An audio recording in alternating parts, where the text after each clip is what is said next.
కేటీఆర్ గారు, మీరు సీఎం రేవంత్ రెడ్డి గారికి, డీజీపీ శివధర్ రెడ్డి గారికి మీరు చెప్పాల్సిన అవసరం లేదు. చట్టాల గురించి, రాజ్యాంగం గురించి, ఈ రెడ్ బుక్లు వీటి గురించి. ఎందుకంటే కాకి బుక్ ఎట్లా ఉంటుంది, ఎందుకంటే ఎఫ్ఐఆర్లు అన్నీ కాకి బుక్కులనే ఉంటాయి.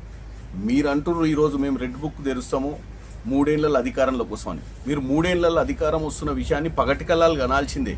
ఎందుకంటే నిన్నగాక మొన్న జరిగిన మున్సిపల్ ఎన్నికలలో మన పరిస్థితి ఏందో అర్థమైపోయింది. అంతకుముందు జరిపిన గ్రామ పంచాయతీలు అర్థమైపోయింది. అంతకుముందు పార్లమెంట్లో గుండుసున్నా వచ్చింది. ఇప్పుడు మీరు 3 ఏళ్లలో అధికారంలోకి వస్తారు. వచ్చిన తర్వాత మీరు ఒక రెడ్ బుక్ పెడతారు. మీకు రెడ్ బుక్ ఎందుకు, పింక్ బుక్ పెట్టుకోండి.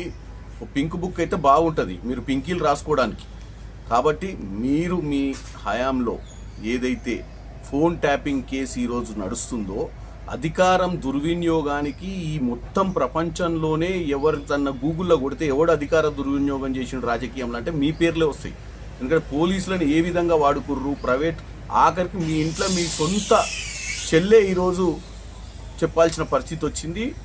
కేసీఆర్ గారు సొంత అల్లుని ఫోన్నే ట్యాపింగ్ చేయించినారు. కాబట్టి పోలీసులను మిస్యూజ్ చేసిన దాంట్లో మిమ్మల్ని మించినోళ్ళే లేరు. కాబట్టి మీరు రెడ్ బుక్ పెట్టుకున్నా, పింక్ బుక్ పెట్టుకున్నా, ఇంకా జీవితంలో మళ్ళీ అధికారంలోకి వస్తామన్న దరిద్ర ఆలోచన మీకు వచ్చినా వర్కౌట్ కాదు. ఎందుకంటే మీ దరిద్ర పాలనను చూసి ప్రజలు మిమ్మల్ని పర్మనెంట్గా ఇంటికి పంపించారు.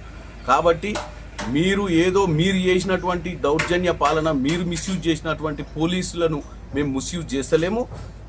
ఏదైతే రాజ్యాంగ పట్ల మాకు మర్యాద ఉందో, చట్టం తన పని తాను చేసుకుంటుంది తప్ప మీ లెక్క చట్టాన్ని చుట్టం చేసుకోలేదు కేటీఆర్ గారు. అర్థం చేసుకోండి.